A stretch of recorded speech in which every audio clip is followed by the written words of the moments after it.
আমি ২.৫ বছর যাবৎ গবেষণার কাজের সাথে জড়িত এবং এখানে একটা স্পেশাল জিনিস ঘটেছে যেটা আমি আপনাদেরকে আজকে দেখাবো। সেটা হচ্ছে যে আমি যখন আহ, আমার দু একটা ছোট ভাইকে গাইড করতাম, তখন এই গাইডের সুবাদে আমি আহ, তাদের জন্য কিছু ইনস্ট্রাকশন দিতাম, লাইক গ্রাফ মেকিং, কিভাবে একটা রিসার্চের গ্রাফ করব বা কিভাবে ইন্ট্রোডাকশনটা প্রিপেয়ার করব।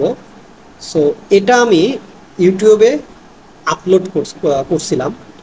সো তো ইউটিউবে যাবেন, গিয়ে আমার নাম লিখবেন সাব্বির এইচ মিতুল।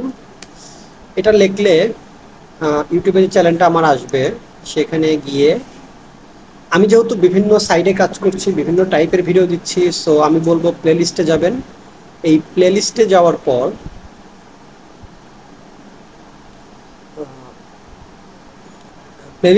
পর এই যে আমাদের রিসার্চ কিট নামের যে সেকশনটা আছে, সেটাতে গেলে রিসার্চের সব আপডেটগুলা পাবেন এবং এখানে গিয়ে My video is recorded and now আমি বলবো যে I'm discussing about how to write an introduction and recently এখানে আমার একটা ইয়ে আছে। we have to submit a paper and এখানে আমি একটা ভিডিও ছাড়ছিলাম, এটা হচ্ছে TGA graphic. Hilo Code is a powerful, তো open source এখানে AI মজার coding বিষয়টা assistant হচ্ছে that supercharges your development workflow right inside VS Code.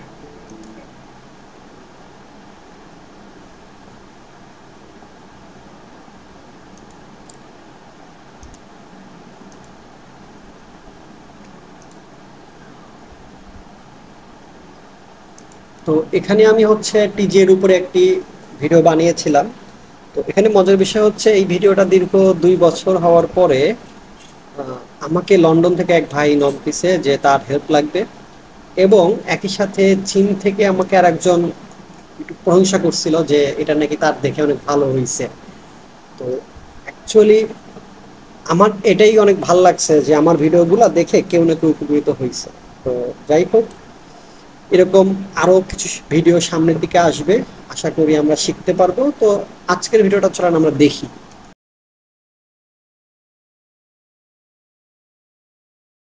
কিভাবে টিজে বানাই। আমি আরেকটা ভিডিও বানিয়েছিলাম, সেটা হচ্ছে এফটিআই এর উপরে। ওয়াও, ইন্ট্রোটা অনেক ভালো। সো আসলে রিসার্চ যেহেতু কোনো কান্ট্রি বেসিসে ডিপেন্ড করে না, সো আমি ট্রাই করব নেক্সট ভিডিওগুলা ইংলিশে বানানোর জন্য, যাতে যে কোনো দেশের যে কোনো পার্সন এখান থেকে ইনফরমেশন নিতে পারে এবং হেল্প হতে পারে। Thank you.